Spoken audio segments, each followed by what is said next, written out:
केन्दुझर जिला सीमांत सुंदरगढ़ जिला कुईड़ा थाना अंतर्गत रायकला स्थित तंतरा पेंगुइन लुहापथर खनि रे एक ट्रक दुर्घटनाग्रस्त होई ड्राइभरंकर मृत्यु होईछि। मृत ड्राइभर जनक हेले जाजपुर जिला लक्ष्मणपुरा ग्रामर केशव दासଙ୍କ पुओ अजय दास। मिलिथिबा सूचना अनुसार रायकेला ठारे थिबा रायकला तंतरा लुहापथर खनि को ट्रकटी आसीथिला। तेबे कौनसी कारणरू भारसाम्य हराई ट्रकटी दुर्घटनाग्रस्त होई पंक कादुओ भितरे फसी जाइथिला। फलरे ट्रकर ड्राइभर गाड़ी भितरू बाहरी न पारी ता भितरे ही फसी रहिथिले।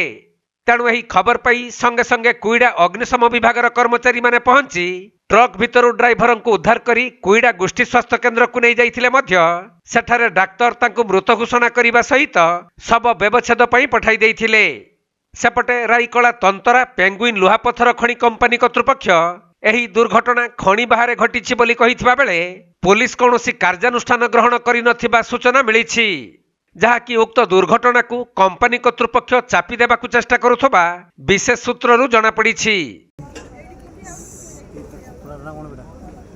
केन्दुझर जिला बड़बिलरू दीपेश कुमार बेहेरांक रिपोर्ट, कोणार्क लाइव।